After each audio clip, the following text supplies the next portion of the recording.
కడప జిల్లా పులివెందుల ఇస్తా ఆడిటోరియంలో మెప్మా వెలుగు ఆధ్వర్యంలో అంతర్జాతీయ మహిళా దినోత్సవ వేడుకలు జరిగాయి. తొలుత మెప్మా మహిళలు జ్యోతి వెలిగించి కేక్ కటింగ్ చేసి శుభాకాంక్షలు తెలుపుకున్నారు. తర్వాత సన్మాన కార్యక్రమం నిర్వహించి సభ ప్రారంభించారు. ఈ సమావేశంలో టీడీపీ నియోజకవర్గ ఇన్ఛార్జ్ బీటెక్ రవి, బీజేపీ అధికార ప్రతినిధి Shashibhushan Reddy, Pulivendula ZPTC Latha Reddy, RDO Chinnaiah, municipal commissioner పాల్గొన్నారు. మహిళా దినోత్సవం సందర్భంగా సీఎం చంద్రబాబు 35 కోట్ల సహాయ నిధి చెక్కు అందజేసినట్లు బీటెక్ రవి చెప్పారు.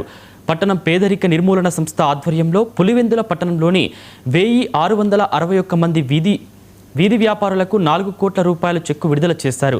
మహిళలు ఆర్థికంగా అభివృద్ధి చెందేందుకు కూటమి ప్రభుత్వం పూర్తిగా సహకరిస్తుందని శశిభూషణ్ రెడ్డి చెప్పారు. కేంద్ర ప్రభుత్వ సహకారంతో కూటమి ప్రభుత్వం మహిళలను పారిశ్రామికంగా అభివృద్ధి చేసేందుకు కృషి చేస్తుందని నాయకులు చెప్పారు.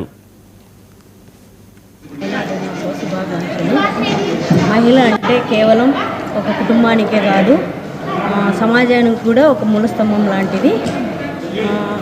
మహిళ వచ్చేసి ఒంటింటికే పరిమితం కాకుండా అన్ని రంగాల్లో రాణిస్తున్నారు. ఇప్పుడు ఇంటి పనులు ప్లస్ పిల్లల బాధ్యతలు, భర్త పనులు, కుటుంబం బాధ్యతలు అన్నీ చూసుకుంటూ కూడా బయటకు వెళ్ళి అన్ని రంగాల్లో రాణించగలుగుతున్నారు. మహిళా దినోత్సవ శుభాకాంక్షలు.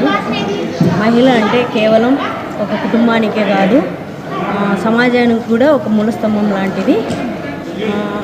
మహిళ వచ్చేసి ఒంటింటికే పరిమితం కాకుండా అన్ని రంగాల్లో రాణిస్తున్నారు. ఇప్పుడు ఇంటి పనులు ప్లస్ పిల్లల బాధ్యతలు, భర్త పనులు, కుటుంబం బాధ్యతలు అన్నీ చూసుకుంటూ కూడా బయటకు వెళ్ళి అన్ని రంగాల్లో రాణించగలుగుతున్నారు. మహిళా దినోత్సవ శుభాకాంక్షలు.